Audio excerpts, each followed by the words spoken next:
Welcome back to the Print 3D channel. Today is March 3rd, and that means day 62 of the 3DP 365 project. And on today's episode, we're going to show you how we printed out the multi-purpose precision maintenance tool from NASA, so stick around.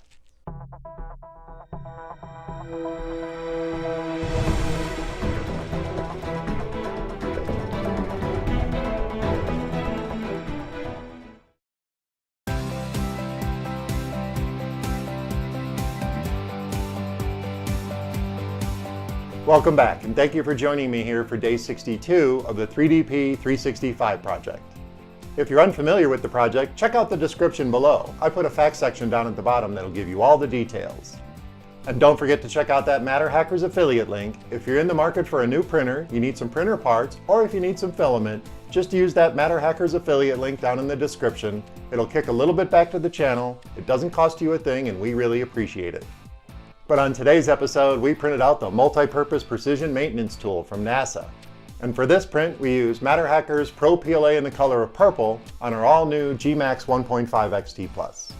While browsing around on Thingiverse for something to print, I really couldn't find anything I wanted to print today.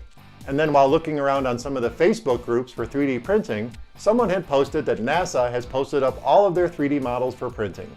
I've been to the website before, and there are some really cool 3D printable models, but I hadn't really done any exploring. And while browsing through those models, I came across the multi-purpose precision maintenance tool. NASA had held a contest to design a really cool 3D printable item to take up on the International Space Station. And this multi-purpose precision maintenance tool was the winning item. And it's super handy because it's got a lot of functionality. And it's 3D printable, so they can print as many as they want up on the 3D printer they have on the International Space Station. So let's head over to NASA's website and I'll show you where to download the model. Then we'll tab over to Simplify 3D and I'll show you my settings for the print. Then we'll fire up some of that time-lapse footage and I'll meet you guys back here at the workbench. Okay, so here we are at NASA's 3D Resources website, and I'll put the link down in the description so you can download and print this yourself. And there's a lot of really cool information here. And there's also a full list of 3D models that you can print. And some of them have been verified. If you see the little green check mark, that means they've been verified by NASA. And this was actually part of a design contest to create the very first 3D printable tool in space. And the gentleman that won, his name is Robert Hilian, and he won by creating this, and they are now printing this up on the International Space Station. As far as the printer goes up in space, this is what they have up there. And I've seen some videos, and it kind of looks like it possibly is a clone or similar to one of the MP Select Minis. But it does print in ABS, and it does have bed leveling and a monster cooling fan on it too. And there's some interesting information here about how they use 3D printing. And of course there is a scientific paper if you're really interested on how they use 3D printing in education and in space studies. But back to the model, here's where you can download it, and I'll put the link down in the description like I said. So let's tab over to Simplify 3D and I'll show you my settings for this print. Alright, so here we are in Simplify 3D, and I've dropped the multi-purpose tool down on the print bed at 100%. We need to print this at scale because there's a lot of information on here, and there's a lot of exact sizes on here that are very important to the tool. So let me show you my process settings.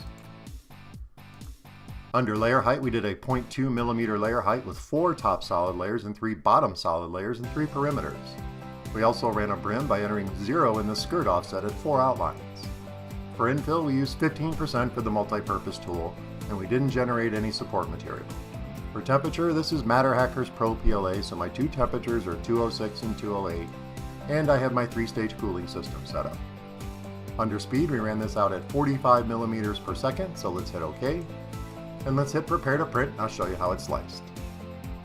And it's a very quick slice because it's a very easy print, and I can play this through for you.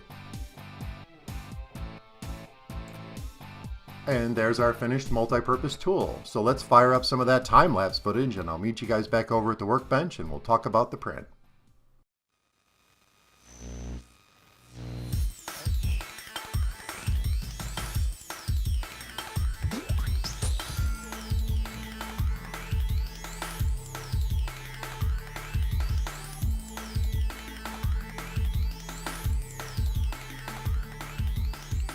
Okay, so that was a cool little bit of time-lapse footage, and here is the multi-purpose precision maintenance tool from NASA. And I'll put some close-ups in at the end like I always do. But the print turned out pretty awesome. There are a lot of little spikes from my retraction settings. I probably should have turned my retraction off. And some of the infill on the very top layer didn't quite fill in all the way. But the rest of the print looks awesome, and it has all its functionality. And this is a very cool little tool because it includes quite a few little additions to your tool set. It comes with some standard sized bolt holes. It also comes with some wire gauges. There is a bit of a wire stripper here on the end.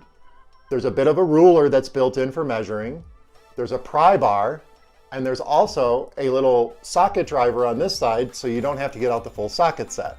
So this is a very cool little tool for those guys up on the space station. And there's even a little inset here to put the Velcro on because they have to use Velcro so they don't create any sparks or static electricity up there in space. That's very dangerous. So besides all the little retraction spikes, I think this print turned out pretty awesome.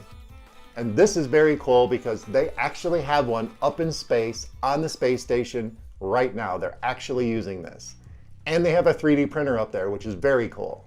And of course, using MatterHackers PRO PLA in the color of purple was the perfect choice for a NASA space tool. And my gMax did an amazing job of picking up all the detail. Well, that about wraps it up for day 62 of the 3DP 365 project. I hope you found this episode interesting and informative. Please remember to subscribe to the channel, comment, like, and share those videos, and join me again tomorrow on the very next episode of the 3DP 365 project. This turned out really cool, and I'm really happy with the print, and I definitely will be adding this to my tool set.